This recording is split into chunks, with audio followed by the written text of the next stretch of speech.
Our next speaker is Yael Mandel-Portnoy, and Yael is going to be talking about breaking the walls of treating atrial fibrillation care.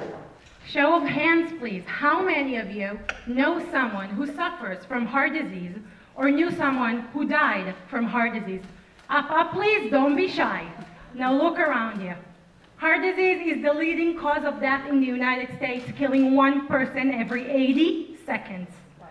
Atrial fibrillation is a type of a heart disease, an irregular heartbeat that limits the blood supply to the body. Doesn't sound fun, right? Atrial fibrillation is the most common cardiac arrhythmia and will affect 12 million patients by 2030 in the United States, with a market size of $26 billion. Patients with atrial fibrillation suffer from chest pain, shortness of breath, heart failure, and stroke, basically making their life a living hell. Now let's go back for a second and imagine that the year is 2003 and you're off to college. 4 years of pre-med, 4 years of med school, residency, and cardiology fellowship. Now back to 2016, congratulations to all of you. You are now board certified cardiologists.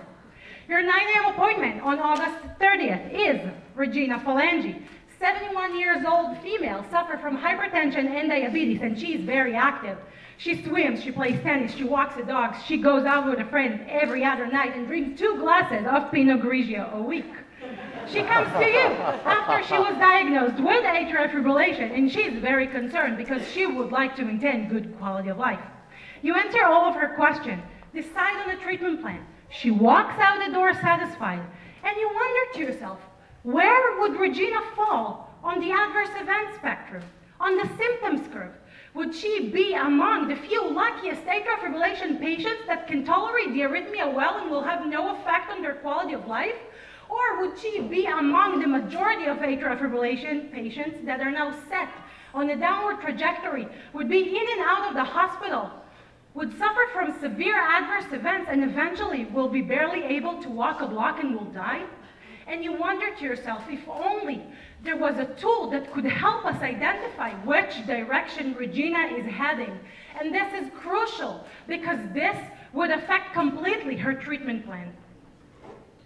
My team and I in Mount Sinai are developing a novel non-invasive heart monitor that will help physicians identify which direction patients like Regina is heading and to identify patients that are about to deteriorate clinically. Our technology is based on a physiological phenomena called pulse deficit, where there is a difference in the pulse between few different areas in the body. Our system captures that difference and will alert the treating physician once Regina reached a certain threshold that puts her at high risk for adverse events. Now take a close look, because this is what personalized medicine looks like.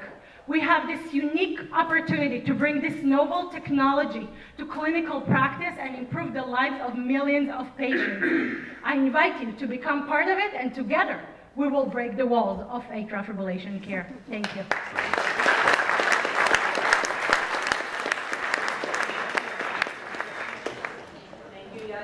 So, do we have any questions? Okay, we have one right here. Thank you. So I have a Fitbit on my arm, and it's tracking my steps and my stairs climbed and my heartbeat. In a few years, will it also be checking me for adverse risk effects? Absolutely. Like atrial fibrillation? Sorry, yes, but absolutely. Our monitor is also direct. We have a channel that is direct to consumer, and your Fitbit, hopefully very soon, will have a sensor that will capture that difference in the pulse that I was talking about, and will put you in different risk buckets based on that difference. Okay, we have a question right here. It seems that this woman already has some risks before the, she has diabetes and hypertension. Why don't you just treat those things and so it relieves her risk of heart disease? Good question, but those diseases, the hypertension and the diabetes and atrial fibrillation, to some degree they are related and to some degree they're not. So on one aspect is the chicken and the egg, right? What causes what? And then once you cut that vicious cycle, you can treat the others.